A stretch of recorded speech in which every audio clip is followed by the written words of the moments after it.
오늘 우리에게 주시는 하나님 말씀은 고린도후서 4장 3절부터 6절까지 말씀입니다. 신약성경 289면 고린도후서 4장 3절부터 6절까지 말씀입니다. 이 계시의 말씀을 제가 받들어 읽어드릴 때 살아계신 우리 주님의 음성을 들으실 수 있기를 바랍니다. 만일 우리의 복음이 가리웠으면 망하는 자들에게 가리워진 것이라. 그 중에 이 세상 신이 믿지 아니하는 자들의 마음을 혼미하게 하여 그리스도의 영광의 복음의 광채가 비치지 못하게 함이니 그리스도는 하나님의 형상이니라. 우리는 우리를 전파하는 것이 아니라 오직 그리스도 예수의 주 되신 것과 또 예수를 위하여 우리가 너희의 종된 것을 전파함이라. 어두운 데에 빛이 빛이라 말씀하셨던 그 하나님께서 예수 그리스도의 얼굴에 있는 하나님의 영광을 아는 빛을 우리 마음에 비추셨느니라. 아멘. 맥스 루케이도 목사님이 최근에 쓰신 책 가운데 예수의 유산이라고 하는 제목의 책이 있습니다. 이 책에 보면 리빌 리서치 프로젝트라고 하는 이야기를 하시는데요. 이 리빌 리서치 프로젝트는 2007년부터 시작해서 미국에 있는 1000여 개의 교회를 조사한 것이라고 합니다. 성도들 중에, 교회를 다니는 교인들 중에 전심으로 하나님과 이웃을 사랑하는 사람들이 얼마나 되는가라고 하는 것을 파악하는 것이었습니다. 신앙의 황금기를 누리는 사람, 그러니까 신앙 안에서 참 평안을 누리면서 주변에 선한 영향력을 주면서 살아가는 크리스찬의 숫자가 얼마나 될까라고 하는 조사라고도 합니다. 결과는 11%라고 합니다. 이 11%를 이제 놓고 루케이도 목사님이 그런 평을 해요. 구원은 받았지만 신앙생활에 활기가 없는 사람들, 애굽에서 떠났지만 광야에서 죽어가는 사람이 열의 9은 된다, 이런 표현을 사용을 합니다. 애굽을 떠나 나왔지만 가나안 땅에 이르지 못하는 사람들이 90%에 이른다 하는 말씀을 하십니다. 이 11%를 우리가 좀 더 실감 있게 받아들이기 위해서 이제 그런 질문 가지고 예를 드시더라고요. 만약에 고등학교에서 11%의 학생만이 졸업을 한다면, 병원에서 한 11%의 환자만이 고침을 받고 건강을 회복한다면, 프로야구팀의 승률이 한 11% 정도 된다면, 건축가가 계획한 건물의 11%만 짓고 중단을 한다면, 여기까지 질문하시는 걸 읽다가 이제 그런 생각이 들었어요. 우리가 이 자리에서 예배를 드리는데, 예배를 드리는 우리들 가운데 11%만 구원받고 하나님의 나라에 들어간다면, 이 질문을 하고 나서 보니까 생각보다 좀 끔찍하고 두렵더라고요. 그런데 제가 늘 가끔 한 번씩 말씀드리지만 그럴 수 있다는 생각을 하기는 해야 돼요. 성경 읽어나가다 보면 항상 구원받는 사람이 그렇게 많진 않아요. 하나님의 자비는 무한하셔서 많은 사람들을 살리기는 원하셔요. 그래서 항상 기회는 주셔요. 노아가 방주를 지을 때에도 120년간의 기회를 주면서 회개하고 돌아올 것을, 방주에 탈 것을 원하셨는데 결국 그 방주에 탄 사람은 노아의 가족 8명밖에 없어요. 기회는 주시지만 그 기회를 믿고 받아들이는 사람이 많지 않다는 거예요. 애굽에서 나온 사람은 장정만 60만, 아이들까지 합하면 200에서 300만 명 될 거라고 생각하지만, 그렇게 나와서 광야를 지나서 실제로 가나안 땅에 들어간 사람은 나온 사람 중에는 2사람밖에 없습니다. 여호수아와 갈렙. 나머지는 광야 40년 생활, 그 생활 속에 원망하고 불평하다가 하나님 불신하다가 하나님 제대로 못 믿고 결국은 광야에서 인생이 끝납니다. 우리가 다 교회를 다니고 예배를 드리고 신앙생활을 한다고는 하지만 이 가운데 과연 몇 %가 진짜 하나님께서 우리에게 주시기를 원하시는 그 구원의 은혜를 누릴 수 있을지는 모르는 거예요. 11%보다 더 많을지 더 적을지 저도 잘 모르겠습니다. 저도 그 11% 안에 들어가야 될지, 들어갈 수 있을지 없을지 그거야 제가 판단할 일은 아니지만, 이 질문이 오늘 이 주제를 저와 여러분들이 2달 동안 다루게 되는 이유입니다.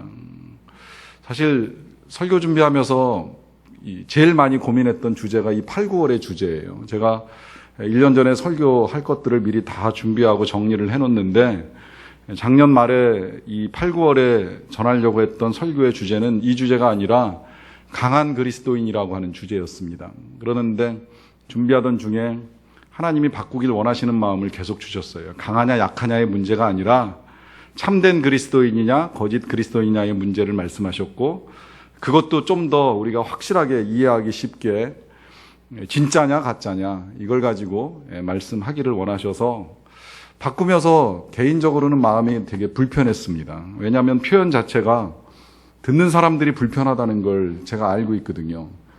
제가 언젠가 새벽에 밝혔지만 저는 신학하기 전에 경영학을 공부했고요. 경영학에서도 마케팅하고 심리학 좋아해서 그쪽의 책을 많이 읽었어요. 학교 다니면서 교회가 어떻게 마케팅을 하면 성도들이 모이고 부흥하고 하는지에 대해서도 연구할 수 있을 만큼 그 부분에 대한 관심이 많았는데, 신학 공부하고 목회를 하면서는 이제 버리고 벗어나려고 오히려 거꾸로 애를 많이 썼습니다. 왜냐하면 그런 식으로 제가 목회를 하고 설교를 하다 보면 우리 성도님들이 진짜 들어야 될 참 진리와 복음을 못 듣는 일이 일어날 수 있다는 걸 알기 때문입니다.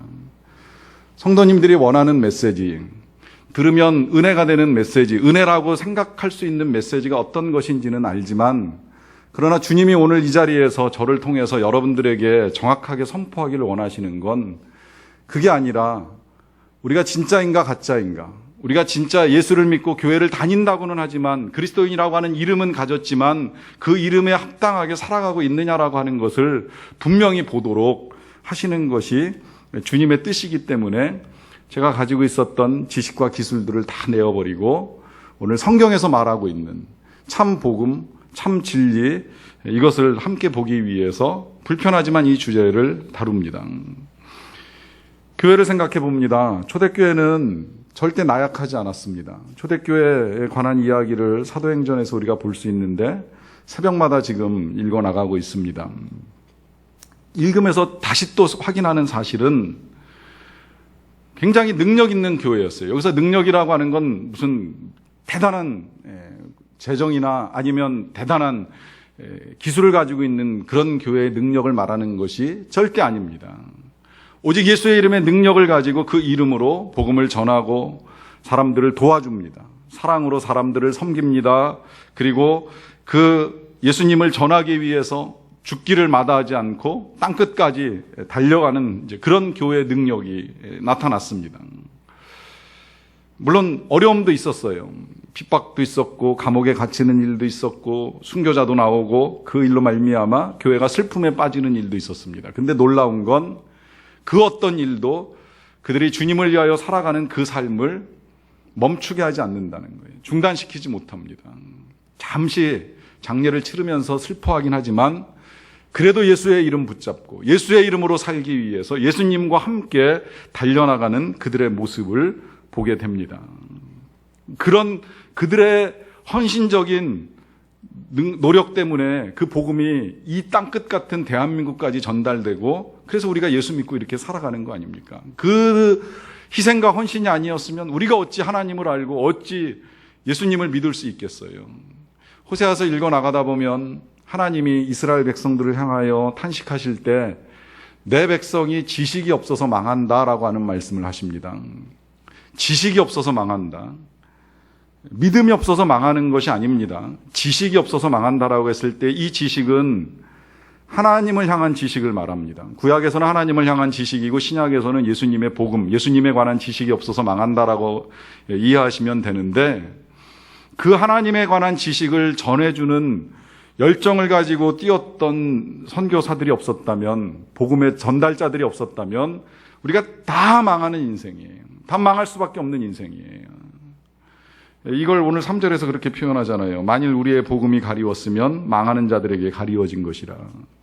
복음을 만나지 못하고 복음과 우리와의 사이가 가려져 있다라고 하면 우리가 망하는 인생이 될 수밖에 없다는 겁니다. 그러면 그 복음이 우리에게 전달된 것을 우리가 듣고 이렇게 모여서 예배를 드리고 하는 이 일을 하는 우리들은 망하지 아니하는 인생인가? 장담하지 못하는 건 예수님의 제자들 중에도 망한 인생이 있습니다. 아시겠지만 12명 다 예수님 따라다녔다고 다 구원받은 건 아니지요. 열심히 따라다녔지만 예수님 잘못 만나고 예수님 이해 못하면 가룟 유다 같이 팔아먹고 인생 끝장나는 거예요. 그래서 지식이 필요합니다. 이 지식은 세상의 지식이 아니라 우리 예수님에 대한 분명한 지식이 필요합니다. 우리 예수님에 대한 분명한 이해가 필요합니다. 이 예수님에 대해서 분명하게 이해하지 못하도록 사단이 끊임없이 우리를 흔들어 놓습니다. 우리를 흔들어 놓는 그 일에 대하여서 오늘 4절 말씀은 이렇게 우리에게 가르쳐 줍니다.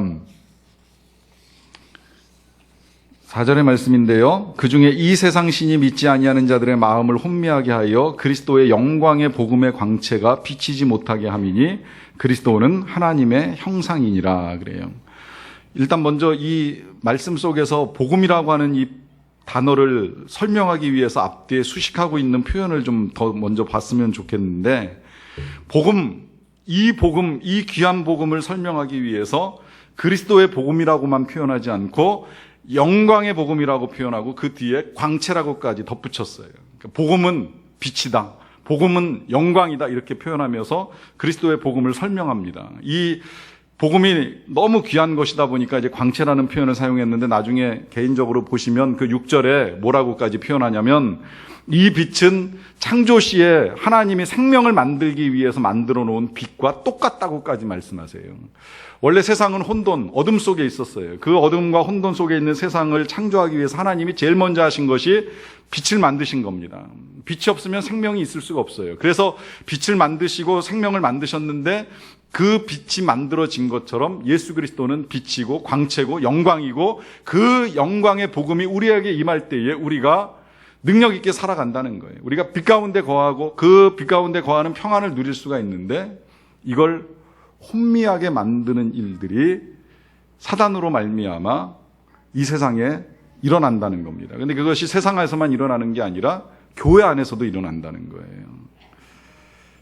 그 예를 달라스 윌라드 목사님이 하나님의 임재라는 책에서 이렇게 설명을 합니다.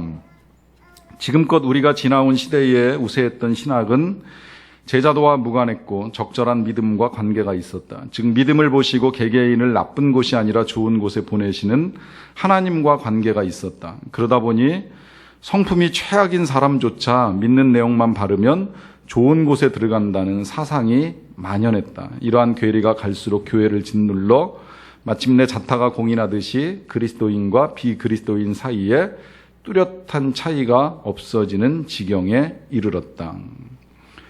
이해하실 거라고 생각을 합니다만, 요약해서 한마디로 말씀드리자면, 우리 안에 저도 그랬고 여러분들도 그러셨으리라고 생각을 하는데, 그런 믿음 정도 가지고 있다는 거예요. 예수 잘 믿으면 천당 가지, 예수만 믿으면 천당 가지, 예수만 믿으면 되지. 그러고 나서는 교회는 다니지만 마음대로 살아가는 거예요. 교회 다니거나 안 다니거나 똑같이 거짓말하고 똑같이 사기치고 똑같이 욕심내고 똑같이 경쟁하고 그렇게 살아가는 삶을 산다는 거죠. 그리고 예수만 잘 믿으면 천국에 가겠지. 이것이 제가 생각할 때는 개혁교회가 지난 500년 동안 종교개혁 한다고 했지만 그 개혁 속에서 개혁하지 못하고 실수하고 실패한 부분이라고 생각을 하는 것입니다. 우리가 예수님 믿고 천당 가는 건 틀림이 없습니다. 우리의 의로는 갈 수 없어요. 우리가 어떻게 가겠습니까? 무슨 의로 가겠습니까? 그런데 예수님 때문에 천당에 간다는 것만 가지고는 복음이라고 할 수는 없다는 것입니다. 그렇다면 진짜 복음이란 무엇인가? 5절 말씀을 통해서 이 사도 바울이 우리에게 전하고 싶어하는 복음을 다시 보겠습니다. 우리는 우리를 전파하는 것이 아니라 오직 그리스도 예수의 주 되신 것과 또 예수를 위하여 우리가 너희의 종된 것을 전파함이라. 여기서 분명히 드러나지요. 사도 바울이 전파하기를 원하는 것, 그것은 오직 그리스도 예수의 주 되신 것이라고 말씀합니다. 그리스도 예수의 주 되신 것, 바꿔 말하면 그리스도는 메시아인데 메시아 예수가 주 되신 것, 또 말하면 구원자 예수가 주인 되신 것, 이것이 복음이라는 거예요. 여러분, 이 지식을 분명히 알고 가세요. 지식이 없어서 망하지 마시고 이 지식을 꼭 붙들고 가시고 이 지식대로 살아가세요. 구원은 구원자 예수를 믿는 것이 아니라 구원자 예수가 나의 주인, 나의 왕, 나의 하나님이신 것을 믿고 그렇게 살아가는 것입니다. 내가 주인이 아니라 예수님이 주인, 내가 왕이 아니라 예수님이 왕, 내가 하나님 노릇하려고 살아가는 것이 아니라 예수님이 하나님이신 것을 믿고 그 예수님과 함께 살아가는 것이 참 구원을 이루는 것입니다. 그렇게 살아갈 때 능력이 나타나요. 놀라운 능력이 나타납니다. 어떤 능력이냐? 앞서 말씀드린 대로 가장 기본적인 능력이 평안과 담대함입니다. 두려움이 사라집니다. 왜? 예수님이 주인이고 내 건 다 예수님 건데. 조금 말씀드리자면 용서하고 들어주시기를 바랍니다. 제가 금요일 날 조금 말씀드렸는데 이번에 저희는 가족들이 다 같이 탄자니아하고 케냐에 가족 선교를 다녀왔어요. 처음에 이걸 결정하는 과정에 식구들 간의 갈등이 많았습니다.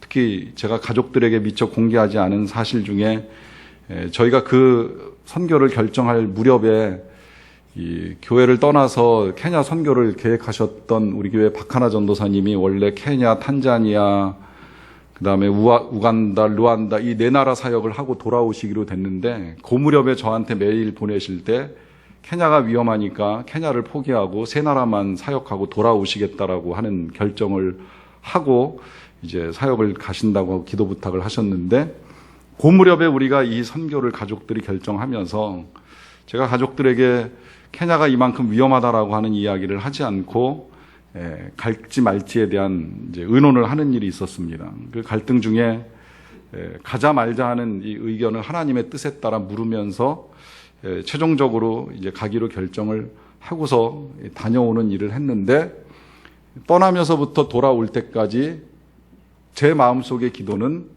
죽든지 살든지 하나님의 뜻대로 하십시오. 그런데 그 기도 가운데에 두려움은 없었습니다. 그리고 저만이 아니라 실은 함께 가는 모든 가족들이 똑같은 기도를 드렸습니다.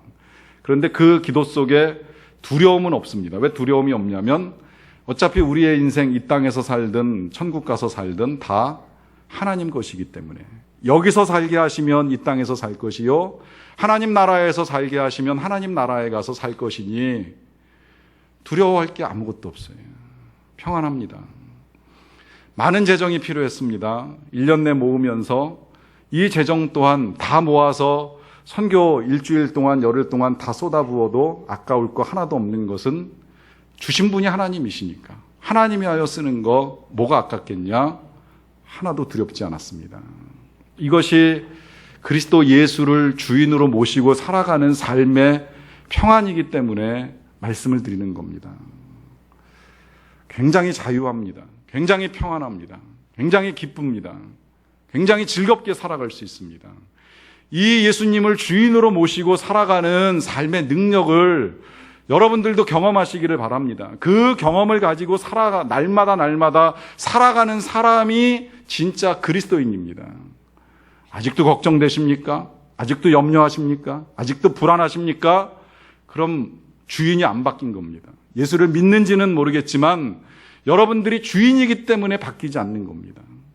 예수님이 주인이라면, 예수님이 진짜 우리의 삶을 이끄시는 분이 맞다면, 그분을 믿고 따라갈 수 있다면, 그 믿음을 가지고 살아간다면 아무것도 걱정할 것이 없습니다. 땅에서 살게 하시면 땅에서 살 것이요 하늘나라에서 살게 하시면 하늘나라에서 살 것이기 때문에 두려울 것이 없는 것입니다. 이 믿음이 분명하다면 그 다음에 또 한 가지 나타나야 될 삶의 태도가 있습니다. 5절을 다시 한번 읽어드립니다. 우리는 우리를 전파하는 것이 아니라 오직 그리스도 예수의 주 되신 것과 또 예수를 위하여 우리가 너희의 종된 것을 전파함이라. 복음은 그렇습니다. 그리스도 예수가 우리의 주인이라는 것이 복음이고 또 예수를 위하여 우리가 너희의 종 되었다. 그러니까 삶이 확 바뀌는 거예요. 그것은 다른 어떤 목적, 다른 어떤 이유를 가지고 살아가는 것이 아니라 예수를 위하여 살아가는 것입니다. 예수를 위하여 어떻게까지 되느냐면 사도 바울이 고린도 교회를 향해서 말하기를 내가 예수를 위하여 너희의 종이 되었다고까지 말씀합니다. 이것이 그리스도 예수를 주로 믿고 살아가는 삶의 태도예요. 이건 논리적으로 빈틈이 없어요. 사실 종이 주인을 위하여 살아가는 게 맞잖아요. 종이 주인을 위하여 살아가지 않으면 현대 사회에서는 해고되는 것이고, 과거 고대 사회 같으면 종이 주인을 위하지 않으면 죽음 당할 수밖에 없습니다. 망하는 거예요. 그야말로. 그러니 예수님이 주인이면 그 다음엔 당연히 주인이신 예수님을 위하여 살아가는 것이 맞지요. 우리의 삶에 다른 이유가 필요가 없는 겁니다. 먹든지 마시든지 다 그리스도의 영광을 위해서. 공부한다? 목적은 주님의 영광을 위해서. 직장을 찾는다? 주님의 영광을 위해서. 돈을 번다? 주님의 영광을 위해서 해야 된다는 것입니다. 제가 영성일기 세미나 하면서 예를 들었던 것 중에 사용하기 싫은 표현 중에 한 가지 오늘 마지막으로 좀 사용했으면 하는 마음으로 사용하는데 선교사님으로부터 들었어요. 생계형 선교사가 있다라고 하는 이야기를 들었습니다. 딱 들으면 벌써 무슨 느낌인지 이해하실 거라고 생각이 돼요. 선교가 예수님을 위하여 나가는 거 아닙니까? 오늘 우리 교회가 60명의 선교팀을 이제 몽골에 파송하게 되는데 예수님을 위하여 나가야 될 선교사가 이 땅에서 그야말로 생계를 위해 해먹고 살 것이 없으니까 선교라는 이름으로 나가면서 이 사람 저 사람 후원받아가지고 가서 선교라고 하는지 안 하는지는 모르겠지만 어쨌든 그렇게 살아가는 선교사를 생계형 선교사다 이렇게 표현을 한다는 이야기를 들은 것입니다. 그 사람이 진짜 생계형인지 아닌지 우리가 판단하고 정죄할 권한은 없습니다만 어쨌든 그런 표현을 듣는 것 자체가 별로 좋은 일은 아니라는 생각이 드는데 그 표현을 가지고 생각하다가 갑자기 그런 생각이 들었어요. 그럼 우리는 생계형 그리스도인이 아닌가? 이거 우리가 예수 믿고 교회는 다니는데 진짜 무엇을 위해서 교회를 다니고 무엇을 위해서 예배를 드리고 무엇을 위해서 살아가는가? 물론 우리가 정말 밥 한 끼 잘 먹겠다고 생계를 위해서 아니면 좀 잘 살아보겠다고 생존을 위해서 살아가고 있는지는 모르겠지만 그 삶의 목적과 이유가 주님을 위한 것이 아니라면 생존형 아니면 생활형 그리스도인은 아닌가라고 하는 질문을 다시 해보는 거죠. 여러분 무엇을 위해서 기도하십니까? 무엇을 위해서 지금 그 일을 하고 계십니까? 그 일에 대한 목적이 주님을 위한 것이 아니라면 오늘 나도 또 하나의 생계형 선교사처럼 살아가고 있는 그런 그리스도인은 아닌가라고 하는 것을 다시 생각해 봐야 됩니다. 정말 우리가 주님을 위하여 예배하고 주님을 위하여 봉사하고 주님을 위하여 선교하고 주님을 위하여 이 세상을 살아가고 있는 사람들이라고 한다면 분명히 드러나는 현상들이 있어요. 그건 뭐냐면 내가 구하는 것이 이루어져도 감사하지만 이루어지지 않아도 감사합니다. 내가 얻고자 하는 것이 하나님이 허락하셔도 감사하지만 안 주셔도 감사해요. 생계형이 아니라면 진짜 그리스도인이라면 절대 경쟁하지 않습니다. 누구 때문에 섭섭한 일도 없고 원망할 일은 더더욱 없어요. 왜? 주님과 나 사이를 가로막는 어떤 죄악, 불편한 감정, 내 기분 다 아무것도 아닌 것을 분명히 알 수 있기 때문입니다. 그래서 우리가 진짜인지 가짜인지 분별할 수 있는 기준은 이 본문에서 두 가지로 그냥 확실하게 정리가 되는 거예요. 내가 내 인생의 주인이 예수님인가 아닌가. 또 내가 무슨 목적으로 무엇을 위하여 오늘을 살아가고 있는가. 출발해서 두바이 공항에서 비행기를 갈아타는 동안에 한 6시간 동안 시간이 있을 때 똑같이 탄자니아로 가는 노 부부를 만나는 일이 있었습니다. 만나서 대화를 나누는 중에 이런저런 이야기를 나누다가 말씀 듣다 보니까 캄보디아에서 사역을 하시다가 이제 또 탄자니아의 사역에 관한 일이 있어서 들어가시는 길이라 그러더라고요. 그래서 여쭤봤어요. 어떻게 캄보디아에 가시게 됐느냐 했더니 교장으로 이제 교편 생활 하시다가 은퇴하시면서 결심했대요. 이 학교 생활 다 끝나고 나면 선교사로 나가서 사역해야지. 그러고서 은퇴하고 나서 이제 선교 사역 나가기 전에 건강 검진을 받으셨는데 몸에 불치병을 확인하시게 된 거예요. 그래서 한 1년 이상 이 병원 저 병원 쫓아다니면서 이 병 고칠 수 있는지 없는지 계속 확인하는 일에 많은 시간과 재정과 에너지를 쏟으셨다 그러더라고요. 근데 어느 병원을 가도 다 안 된다고, 못 고친다, 이제 이런 말씀을 들으시니까 이거 어떡하나라고 하는 고민하시다가 마지막에 그렇게 결정하셨대요. 내가 하나님과 약속했는데, 은퇴하고 나면 주님을 위하여 선교하기로 약속한 일이 있는데 멈출 수 있겠는가? 어떻게 하시겠지? 그냥 그 믿음 가지고 두 분이 살던 집 전세 놓고 캄보디아로 떠나셨어요. 캄보디아에서도 뭐 우리에게 잘 알려진 유명한 도시 뭐 프놈펜이나 시엠립 같은 데 아니라 아주 작은 중소도시에 들어가서 한 10년 동안, 그러니까 은퇴하고 10년이니까 지금 이제 두 분이 다 70대이신 것 같은데 10년 동안 사역하시다가 또 하나님 부르심 받고 이제 탄자니아의 사역 알아보시고 하시려고 비행기 타고 그 먼 여정을 가던 중에 이제 저희를 만난 거예요. 만나서 그런저런 이야기를 나누던 중에 그런 이야기도 들었어요. 나중에 이제 사역 다 끝나고 돌아와서 쉬시는 건 어떻게 되세요? 라고 어떻게 하다 그런 대화를 좀 나누게 됐는데, 이 사역을 하면서 이 대한민국에 놔두고 간 집 전세금 받아가지고 전세금 조금씩 올라간 거 사역비로 쓰고 왔다 갔다 하면서 이렇게 저렇게 다 써서 돌아오면 사실은 전세금 돌려주고 나면 남는 거 하나도 없어요 라고 말씀하시는데 두 분이 하나도 불안해하시질 않으세요. 제가 그 두 분을 보면서 그런 생각이 들었어요. 아, 진짜 예수를 위하여 살아가는 사람이구나. 그 두 분 앞에 제가 오히려 머리가 숙여지고 존경하는 마음을 가지게 되면서 진짜 그리스도인을 만난 기쁨을 얻었습니다.